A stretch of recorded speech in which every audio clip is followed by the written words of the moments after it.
It's a Dodge 2011 Ram 2500. I've done a lot of work to this truck and made several videos about it. This is the one that had the crazy short between the injector and the accelerator pedal. I also replaced the TIPM, and I've done all kinds of stuff to it. Most recently I showed that the transmission pan and engine oil pan were both rotted out. I suggested to him at that time that he just get rid of this thing because all he does is spend money on it. And he took it to the dealership, was going to trade it in. They wanted to give him about $5 for it, which is honestly $4 more than it's worth.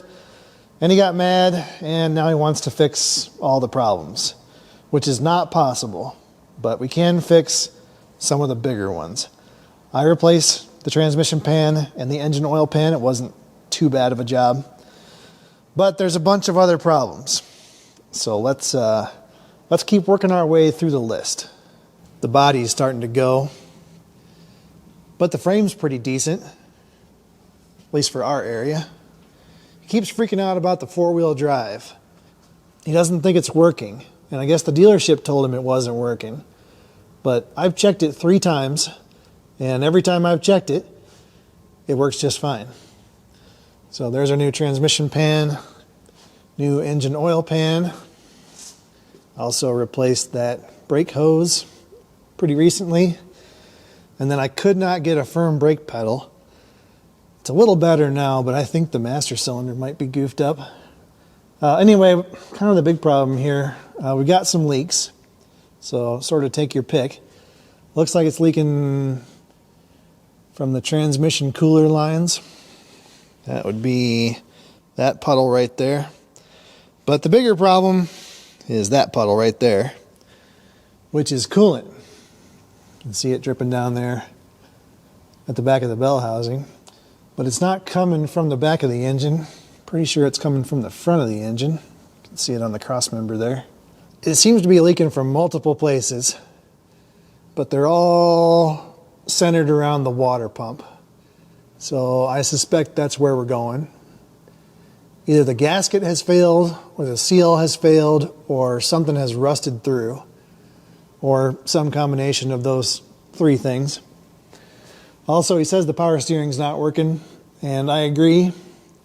Pretty sure I put a power steering pump on this once before. Might have even made a video about it, but it's never been right. I can't buy a new pump. I tried to, you can't get them.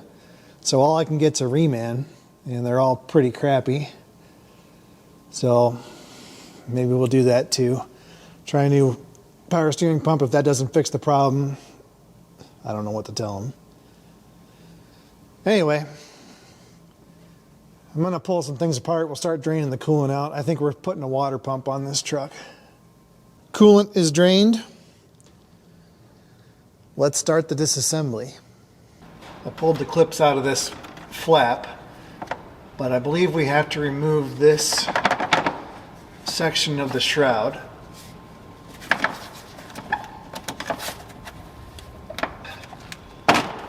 Yeah. All right. Now we should be able to pull the fan clutch from the bottom, so we don't have to worry about it falling into the, well, I guess it's got an electric fan too, so it can't fall into the radiator. Anyway, don't tell anybody I said this, but it's actually kind of nice to work on these gas engine Dodge trucks because they're designed to fit the Cummins engine. So with a V8, there's all kinds of extra room up in the front here that you normally wouldn't have on a Ford or a Chevy. Well, this is a fan clutch wrench made by Lyle. Uses an air hammer. I believe this is right hand, no, it's left hand thread. So we're gonna be tightening it basically.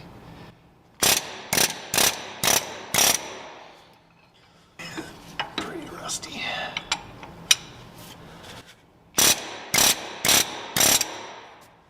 Let me go check the new water pump. I'm pretty sure it's left hand thread.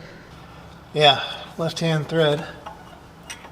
I'm gonna try maybe jamming something through the pulley. New water pump comes with a new pulley, so if we destroy it, not a big deal.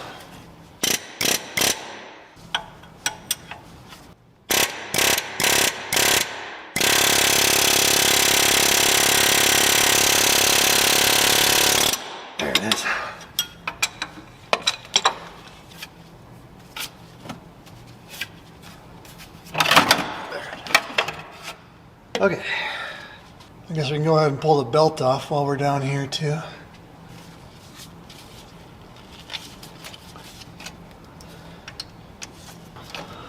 And then the tensioner's got to come off. I wonder if we can get that while we're down here.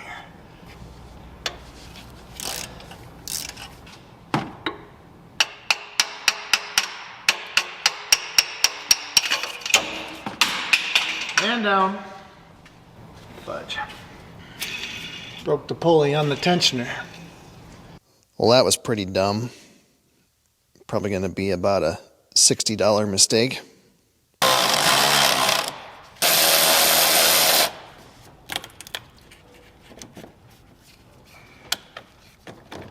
I tried.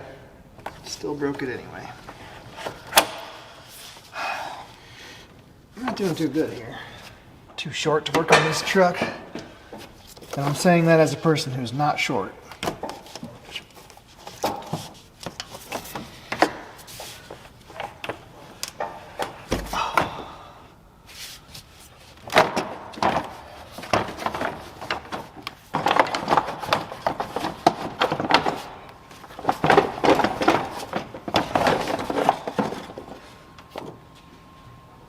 Lost a glove.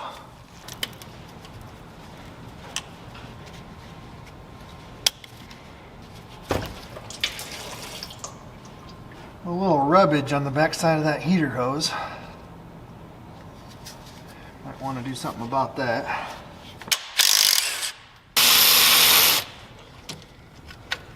Okay, let's see if I can break this one too. I bet I can. Oh. Maybe not.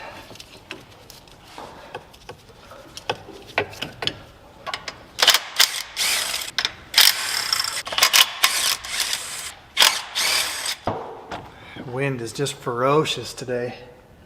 We're really surprised we still have power. I bet it'll be out before the night is over.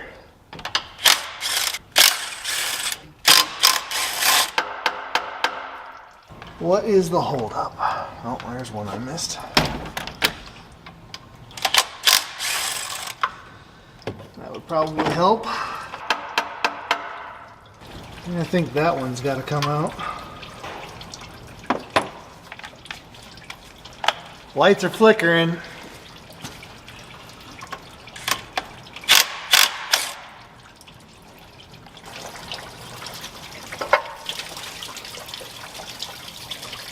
Make sure you leave the bucket underneath the engine when you do this job. You never drain all the coolant out of the block. It will make a big old mess. There we go. Doesn't look too good.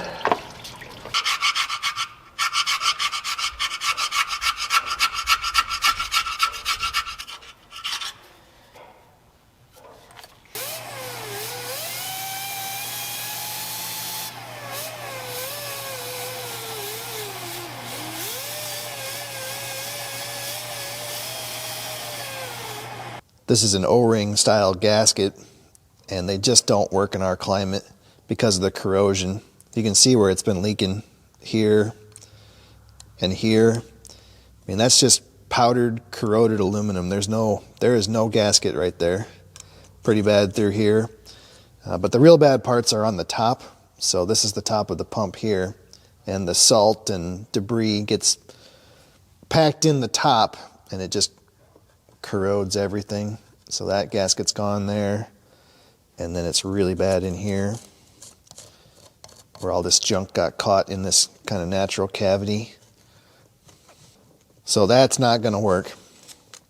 So we might be able to get away with just replacing the gasket, but I bet you we're going to find that it's really badly corroded down here at the bottom of the groove as well.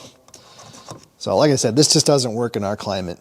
And if you go back in my archive, you can find a couple videos I did about a DT466 International engine.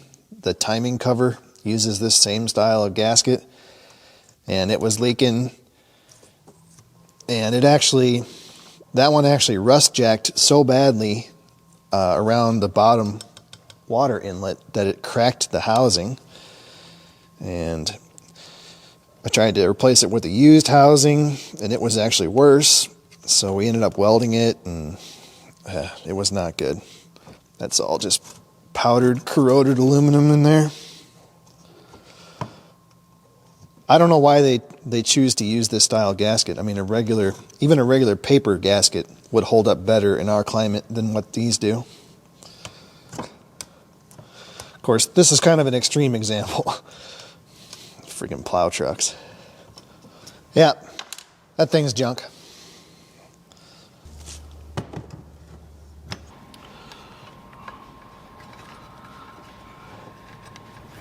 Okay. I picked up a new thermostat.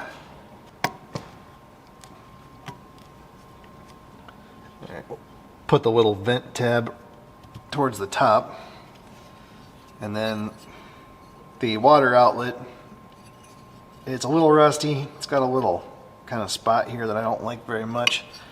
So just to be safe, we're going to put a little bit of RTV around the outside. Shouldn't take much.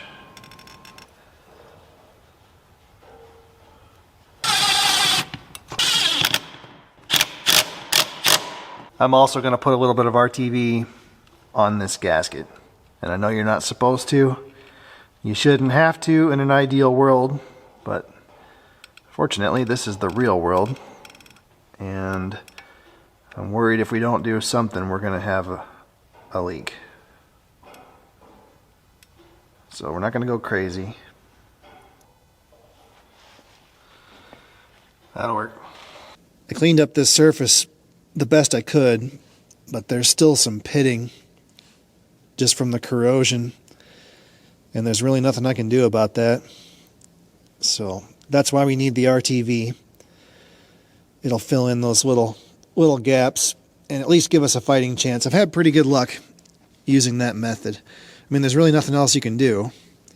Replace the timing cover, but you can see just how rusty this engine is. Pretty amazing. Really, the amazing part is that there's still exhaust manifolds on this thing. Usually they're falling off by now. Okay, let's put this back together.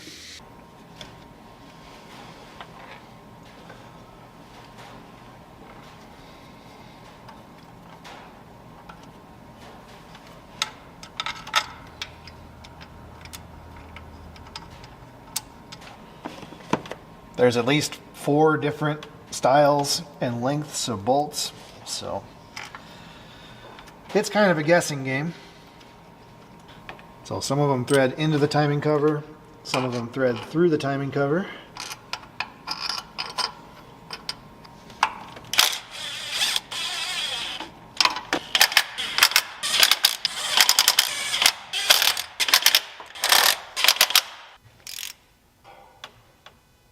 Okay, I'm sure there's a for real torque spec for those bolts, but I don't think it's going to matter on this old pig. Everybody always asks me about these hose clamp pliers. They're made by Lyle. Work pretty good, as long as you got plenty of room.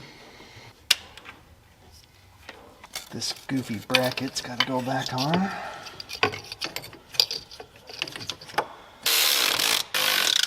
We need to install the temperature sensor. I think we might wait till we fill it up with coolant, because that would be a good place to vent it. Or we could vacuum fill it. I don't know. A lot of options. I picked up a new tensioner. And I just learned that my local auto parts store, which has been a CarQuest affiliate for, I don't know, 15 years, got dropped by CarQuest along with 700 other stores across the country. So I don't know what's going to happen there. He said they're going to try to go independent, which could be good and could be bad. It's kind of like everything else. They only want to deal with big stores that make a lot of money. And when you live in a small rural area like I do, that just isn't going to happen. Okay, what should we do about this stupid power steering pump? I'm pretty sure I put that pump on there. I think I might have even made a video about it. I might have even replaced it twice. and it's never been right. It's always made noise. I don't know. The problem is you can't buy a new one. So I tried to buy a new one. Oh, I even replaced the pulley. That's a Dorman pulley. I tried to buy a new one. You can't get them from Chrysler. So all you can get's a Reman, Cardone. And I don't even know if the problem is the pump, or it could be the steering gear. I really don't want to replace that freaking thing. I guess we're here. Everything's opened up. We might as well throw a new pump on it. Just see if it solves the problem. I know it's kind of a hack move, but I'm tired of hearing about it.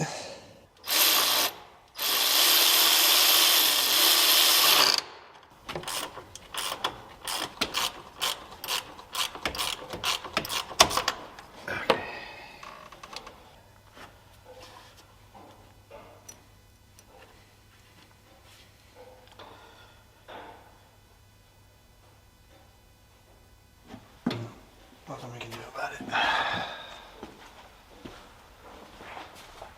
Ah, crap.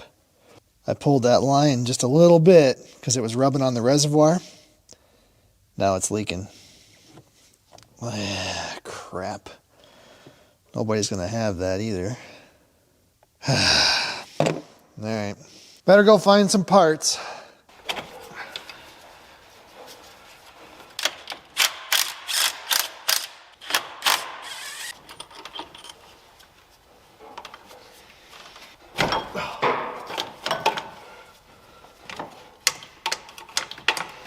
Probably actually a good thing that it sprung a leak, because it was going to happen eventually anyway. This thing's so rusty. Okay, that's pretty weird. I don't know what that tube is all about. It's in there pretty good. Starting to remember.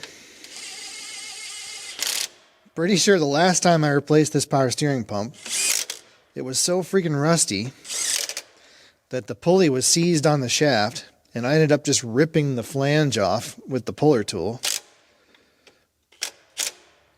So it's a plastic pulley, and I just took a Sawzall or something and chopped the pulley down to where I could get the bolts out, and then went ahead and replaced the pulley and the pump. Well, that's gone forever, whatever it was. Well, it says to transfer the O-ring retainer, but we don't have an O-ring retainer. It's not there. It doesn't exist. So apparently I didn't do that the last time, or else it never existed. I don't know.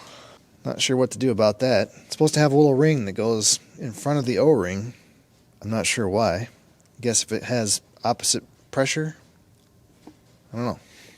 Believe it or not, I have a nylon bushing that's exactly the right diameter. So I think all I got to do is chuck that up in the lathe and cut a little disc off of it. Wait, is that a disc? Ring off of it. And then we'll be all set. I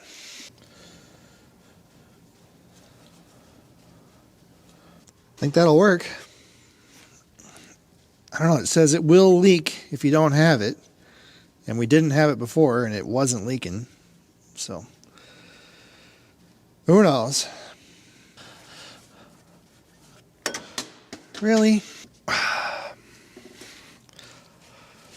Not gonna work. A little bit too big in diameter. Alright, I got the reservoir back on. I had to use the old O-ring. I could not get the new O-ring to squeeze in there. But I think we got a bigger problem. Oh, fudge. So I'm pretty sure this is the liner out of that power steering pressure hose. And it has separated and migrated its way down to the steering gear. And now it's stuck in there. Oh. I don't know if I got it all out or not.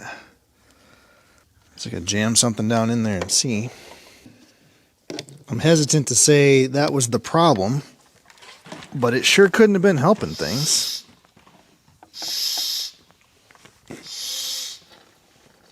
Yeah, there's still some of it in there. I don't know what to do about that.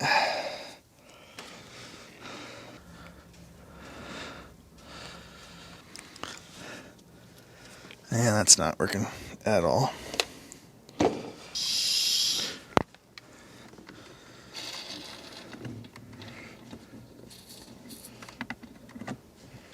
When in doubt, drill it out.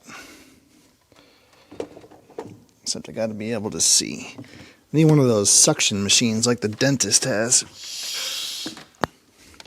Problem is I don't know what I'm drilling into. Doesn't matter. It's got to come out of there one way or another.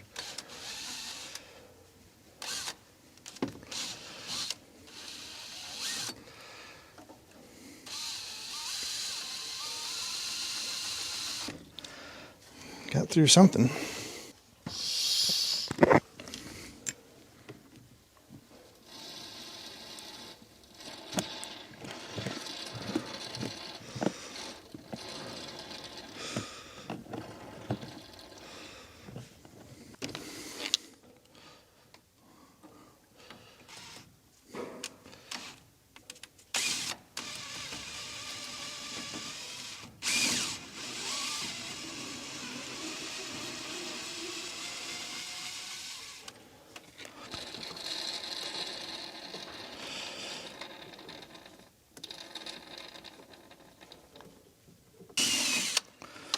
Yeah, I think that's good enough. Now, it's entirely possible that the steering gear has sucked up or chewed up some of that plastic.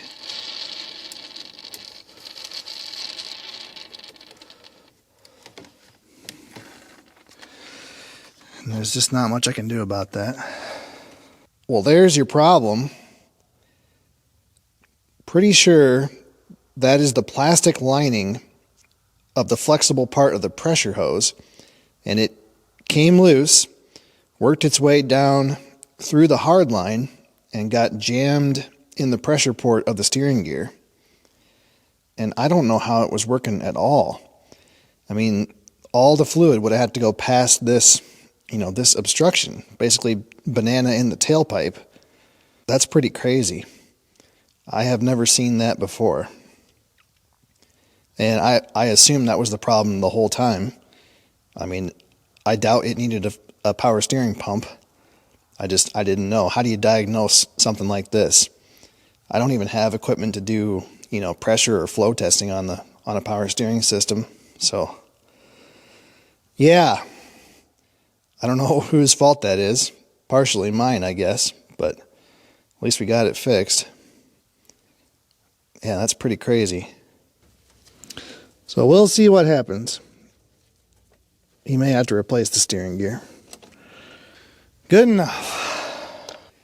I went ahead and installed the pulley and the belt. Before I did that, I did bleed the power steering pump. There's various theories about how to do that. I'm sure there's an official procedure.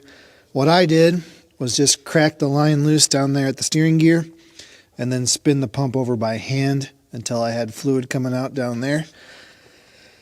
That'll be good enough to get it started. Then we'll bleed it out, by steering lock to lock once we get it going. We should be ready for the shroud.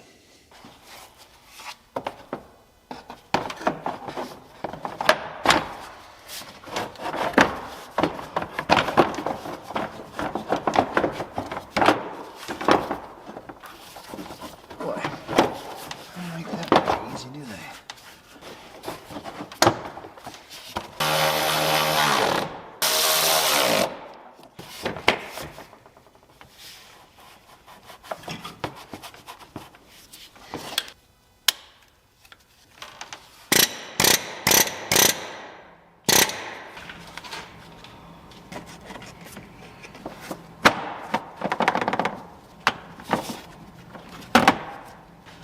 This thing's a hot mess down here, but other than that, I think we're done.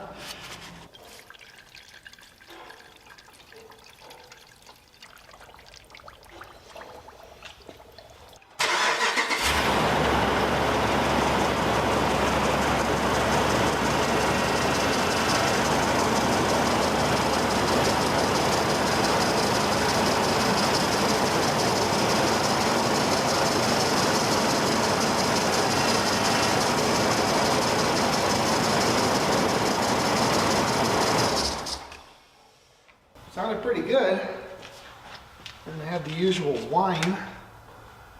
I guess when you take the cork out of it, tends to help a little bit.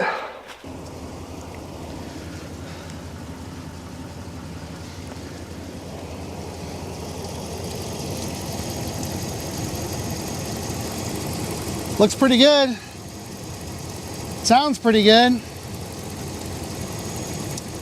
I mean, before the power steering pump would just whine all the time. Yeah, that's what it should do. Good. All right. It would have been screaming before, and then still pretty hard to turn. Of course, with that huge restriction. I can't believe that. Learn something new every day. Okay. I think this thing's done. We're going to send it home. Hopefully I won't see it again for a while.